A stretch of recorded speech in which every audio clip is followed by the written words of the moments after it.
안검하수를 그럼 이제 고치려고 하는 환자분들이 나는 안과에 가는 게 좋을까? 아니면 성형외과 가는 게 좋을까? 이런 어떤 이제 고민들을 많이 하시거든요. 사실은 둘 다 가능하죠. 사실은 둘 다 가능한데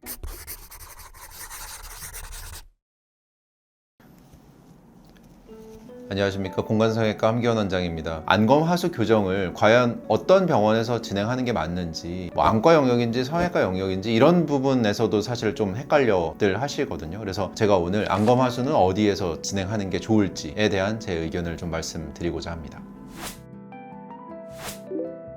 일단 안검하수라고 표현하는 거는 이 안검이라고 하는 부위가 이제 속눈썹의 라인을 저희가 뜻합니다. 그래서 위쪽을 뭐 상안검, 아래쪽을 뭐 하안검 이렇게 이제 표현하는 것처럼 안검이라고 하는 그 속눈썹의 띠가 저희가 원하는 어떤 위치보다 아래쪽으로 좀 하강되어 있는 상태를 하수라고 표현하기 때문에 눈을 떴을 때 속눈썹이 우리가 이상적으로 생각하는 위치보다 아래쪽으로 좀 처져 있는 모양새가 안검하수를 진단하는 거가 되겠고요. 실제로 이제 안검하수를 저희가 진단할 때는 의사들이 이제 뭐 까만동자의 가운데서부터 실제로 눈을 편안하게 떴을 때 기준으로 속눈썹까지의 뭐 거리 이런 것들을 저희가 측정을 해서 과연 이제 교정이 필요할 정도, 수술이 필요할 정도인지 이런 것들을 이제 저희가 판단하게 됩니다. 이거는 뭐 너무 당연히 이제 의사라면 충분히 사실은 이제 습득을 하면은 뭐 알 수 있는 내용이기 때문에 성형외과 의사뿐만 아니고 뭐 안과 의사, 어떤 의사들도 사실 안검하수를 좀 진단하거나 안검하수가 어느 정도 디그리가 있는지 이런 것들을 저희가 판단하는 거는 당연히 사실 공통된 언어이기 때문에 의사들끼리는 예를 들어 안검하수가 어느 정도 있었어? 뭐 MRD1 얼마야? 이런 식으로 이제 보통 표현을 하게 되기도 합니다. 안검하수를 그럼 이제 고치려고 하는 환자분들이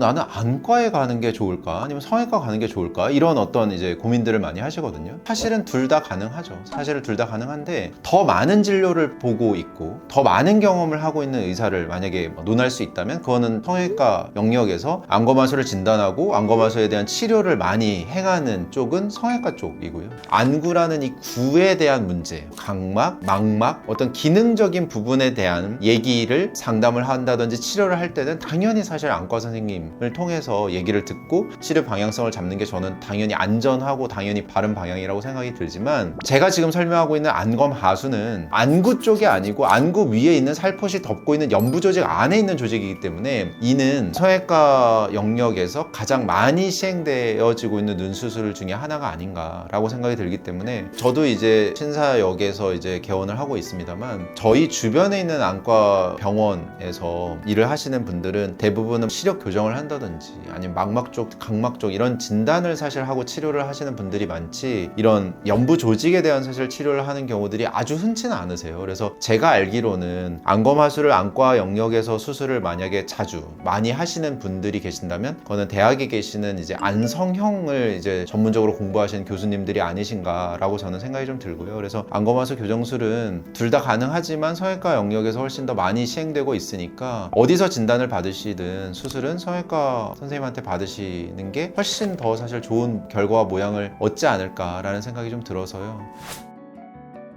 안과 영역에서 이제 진단을 받을 수 있는 것들이 있어요. 말씀드렸지만 안검하수도 안과에서 진단을 받고 올 수 있거든요. 그런 경우에 반드시 안과에서 해야 되는데 괜히 성형외과 가는 거 아닌가? 이런 이제 불안감을 가지고 계시는 환자분들 많으신 것 같아서 안검하수 수술이 성형외과에서 훨씬 더 많이 시행되고 있는 수술이다 라는 거를 좀 안심하시고 진료 받으실 수 있게끔 좀 설명드리고자 이번 영상 준비해 봤습니다. 영상이 도움이 되셨길 바랍니다. 감사합니다.